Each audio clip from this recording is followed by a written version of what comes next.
So what are some of those really big last-minute items people are coming to the store to grab? Well, we've seen a lot of people grabbing Tupperware, obviously to take home those leftovers. We've seen a lot of people grabbing butter because everything's better with butter. We've seen a lot of people grabbing paper towels because you can never have too many. And apparently in the Johnson household, people are coming to get pie crust. Mom, I got your message. These pie crusts are coming home because you can't have Thanksgiving without sweet potato pie. We are live here in Grandview. Cierra Johnson, 10 TV News. All right, don't forget the Cool Whip. Now on 10, Cierra Johnson is live at City Hall where a resolution was read to crew fans. Cierra? Jerry and Yolanda, you could actually see the excitement creep onto the faces of about a dozen of those Save the Crew supporters as that resolution was read. And after that reading, I did speak with an organizer who says today was critical. Gaining the support of those city leaders was critical in completing their ultimate goal, which is to keep the Crew SC here in Columbus, Ohio. I've thought long and hard about how I can make sure that this story has a happy ending for the city of Columbus. A heartfelt message heard loud and clear by members of the Columbus City Council. We want the community to know that we're standing with them, that we believe in the fans. We have wonderful fans in the city. Council President Zach Klein said members of council were moved by the grassroots Save the Crew campaign and the passionate plea the group made at last week's council meeting. And this week, council unanimously approved a resolution urging investor operator and chairman of the Crew SC, Anthony Precourt, to forgo seeking relocation of the club. Precourt initially said the club needed more fan and financial support to be competitive in a growing league. Just because of what's happening now with Mr. Precourt's possible move of the team to Austin, Texas, it's not going to stop us from supporting all the fans and standing together as one Crew nation. It's very important that the local, business community, the business sector, the fans, and the legislative branch are all on the same page. Morgan Hughes, a co-founder of the Save the Crew movement, says the latest move is a big one. There's no other way that we know how to do it. It's the only way we know how to go about things. Klein says the mayor and members of the business community will be meeting with team ownership sometime in the near future. We don't want the Crew to leave. We want to do everything that's reasonably possible for them to stay, and that we're standing together to make sure that happens. And those supporters say their efforts won't stop with tonight's resolution. Tomorrow, of course, is a big day. They say they will be out in full force at that game against New York City FC. I'm live in front of City Hall. Cierra Johnson, 10 TV News. 10 TV News at 11 begins with breaking news in Northeast Columbus. Police say a man has been shot to death and the search is on for the killer. The investigation is underway in the 1700 block of Kenmore Road. This is in the Linden area. 10 TV Cierra Johnson is live on the scene with the latest information. Cierra? Jerry and Yolanda, as you mentioned, Columbus police are on scene here on Kenmore Road, working to piece together exactly what happened in the moments before a man was shot and killed. Now, you can take a look behind me. You can see the cones marking those shell casings. And just a few seconds ago, we did see officers shining lights in two cars, obviously working to piece together those details. No, those details are limited, but right now we can tell you it was around 8:15 when a male victim arrived at Ohio State University East Hospital. Right now, it's unclear whether he drove himself or was dropped off, and we're being told about 15 minutes later, around 8:30, that victim was pronounced dead. Now again, details are limited. Right now we don't know a name or an age of that victim or whether or not any suspects have been captured. But back out here live, another homicide in the city of Columbus. Very active scene as they work to piece together what happened in this situation. As always, if you have any information, you are urged to contact Columbus Police. I'm live on the city's northeast side. Cierra Johnson, 10 TV News. Correct, Jerry and Yolanda. Columbus and Franklin County Public Health issued that warning to drug users and those who may be around drug users that you need to acquire naloxone. Naloxone, of course, is the drug that reverses the effects of an opiate or heroin overdose. Now, Columbus Public Health says in the last 36 hours, they've seen a spike in overdoses, ER visits, and the amount of naloxone and Narcan used by first responders. So far, 3 people have died. They say they are most worried about traces of fentanyl being found in street drugs. As you mentioned, it could be marijuana, cocaine, and not just opiates.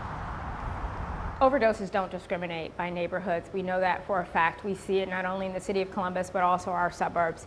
But over the last several hours, we have seen a small concentration on the east side of Columbus and in the Linden area, which are neighborhoods that we don't see this many overdoses in this short of a period of time.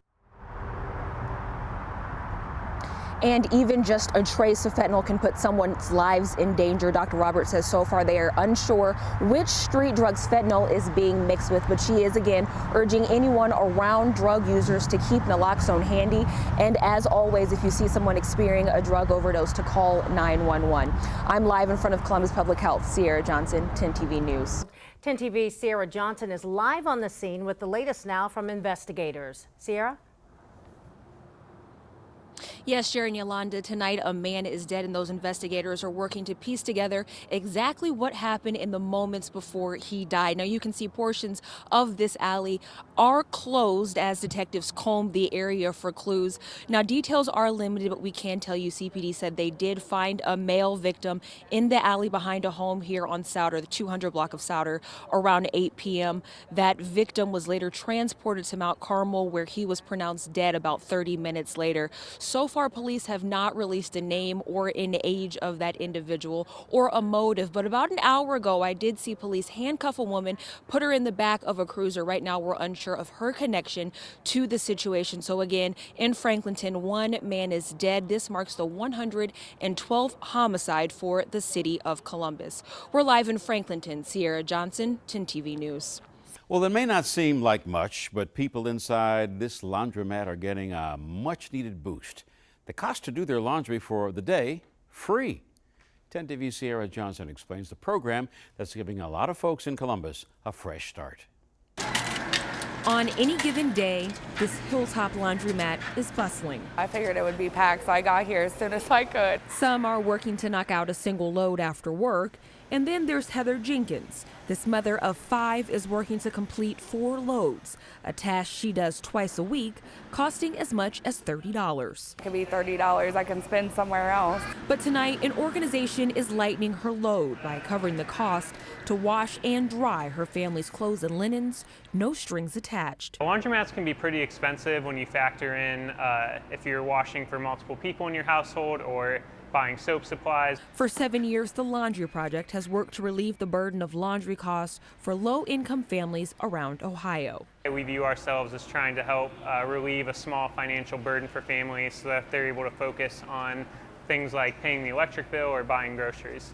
You know, with the economy being the way it is, and you know, $20 savings is a nice surprise. Organizers say each project requires about $1,000 to execute. That's nearly $800 in quarters and nearly $200 worth of detergent. But each and every participant I spoke with say they are eternally grateful for the complete strangers who open their wallets and their hearts. It just shows you the people in Columbus have tremendous heart, and they really care about the community. Cierra Johnson, 10 TV News. Now, in addition to the laundromat in the Hilltop area, the Laundry Project has held events at the SC Wash and Tan on Cleveland Avenue and the one on East Main Street. Community members washed 1,300 loads of laundry, all of which were done for free. You see him interact with people, you get it. You get what the program's all about. In life's worst moments, he offers compassion. His job as a therapy dog is to bring comfort to people who need it. Since joining the Franklin County Sheriff's Office 6 months ago, Mattis, the yellow lab, has hit the ground running. Whether that's through victims advocacy, people who suffer from PTSD, veterans, school visits, hospital visits, there's really no limit to what he can do. Deputy Metz says it didn't take long for the demand for Mattis to skyrocket. And it was a little too much for just one dog to handle. So deputies made a trip to Florida, Brevard County, where the Paws to Stripe program is held. It was there this deputy was paired with an energetic Pomeranian mix. He was very malnourished to the point to where they couldn't tell whether or not he was a male or female. They named him Stark, Tony Stark, Iron Man, because they had hope that he would make it, and he did make it. Deputy McDowell says research from the Florida organization shows why Stark is so important, especially when it comes to children in the moments after a traumatic experience. they use these dogs in order to get them to talk about the situation, what has happened. And it actually increased their disclosure rate 64%. Yes? Good boy. It's safe to say Stark will fit in with this force just fine. Every day is great, honestly. In Columbus, Cierra Johnson, 10 TV News. New tonight, suspended until further notice. That's the message to 37 fraternities on the campus of Ohio State after investigations into hazing and alcohol. Good evening, I'm Yolanda Harris. And I'm Jerry Revish. Thanks for joining us at 11. Not all 37 organizations are under investigation, but Ohio State says this will be a cooling off period. We do know that these 11 fraternities all have pending investigations against them. It's a story we broke at 5 tonight. And now at 11, we've learned some of these fraternities have past violations too. 10 TV's Cierra Johnson is live on campus to explain prompted the suspensions. What prompted the suspensions? Cierra.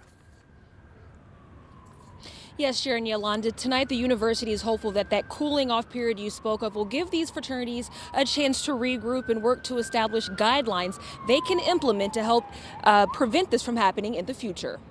The Ohio State University making a statement against allegations of hazing and alcohol abuse. It's just a few kind of bad eggs spoil the bunch, but I mean, if that's what it takes, I guess you have to do it. The university is indefinitely suspending all social activities, recruitment, and new member activities for 37 fraternity chapters. In a letter from the university to fraternity presidents, the move, effective immediately, is a, quote, proactive step based on the significantly high numbers of investigations this semester. The letter continues by explaining 11 IFC chapters have been under investigation at some point since the start of the semester, with, quote, a majority of these cases involving hazing and or alcohol. It was really unfortunate. Just having them not be able to do things fraternities could do would make sense. Some students like Haley Lau say the move is appropriate, citing the November 10th death of a fraternity pledge at Florida State University and the death of a fraternity pledge at Texas State University on November 13th. At both universities, all Greek life was suspended. Tonight, all fraternities are allowed to remain on campus, but the university is urging the organizations facing disciplinary action to create plans of action to ensure each organization has a culture in line with both the student code of conduct and the rules set forth by their national governing body. I wouldn't want my school to be tainted with a death or something that bad as hazing where someone did die. By calling attention to it and being like, hey, you can't do this, it did give everyone kind of a heads up, so everyone's more aware now. And it is important to note that the suspension only impacts the 37 fraternities that are part of the Interfraternity Council. Sororities here on campus are not impacted by this ruling. I'm live on the campus of The Ohio State University. Cierra Johnson, 10 TV News. We have you covered tonight with Mike Davis tracking your Thanksgiving Day travel forecast. But first, we're going to start with 10 TV's Cierra Johnson. She's live at Giant Eagle in Grandview Heights tonight, where, believe it or not, people are still shopping for tomorrow's dinner. This is the real late, last-minute people, Cierra. It is, Sharon, Yolanda. Thanksgiving is quickly approaching, but we did find a few people just starting their Thanksgiving meal. But the mood in here is pretty calm. That's because many shoppers I spoke with say they work better under pressure. We are going to get as many things done tonight as possible. Tonight, it's a race against the clock. Unfortunately, I am one of those people that wait for the day before for everything. So here we are at the grocery store. For many shoppers like Jamie Baker, there's no better time than the day before Thanksgiving to begin shopping for that big meal.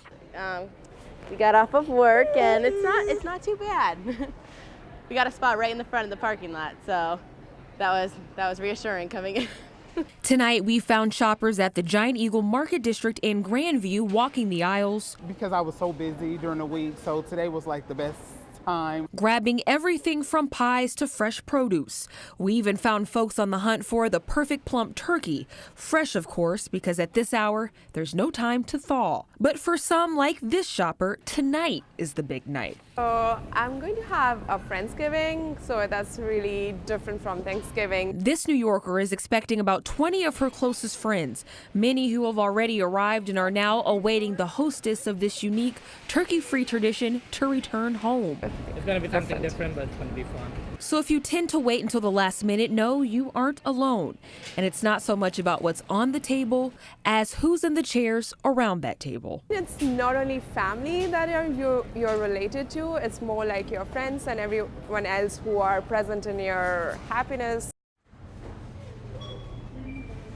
So what are some of those really big last minute items people are coming to the store to grab? Well, we've seen a lot of people grabbing Tupperware, obviously to take home those leftovers. We've seen a lot of people grabbing butter because everything's better with butter. We've seen a lot of people grabbing paper towels because you can never have too many. And apparently in the Johnson household, people are coming to get pie crust. Mom, I got your message. These pie crusts are coming home because you can't have Thanksgiving without sweet potato pie. We are live here in Grandview. Cierra Johnson, 10 TV News. All right, don't forget the Cool Whip.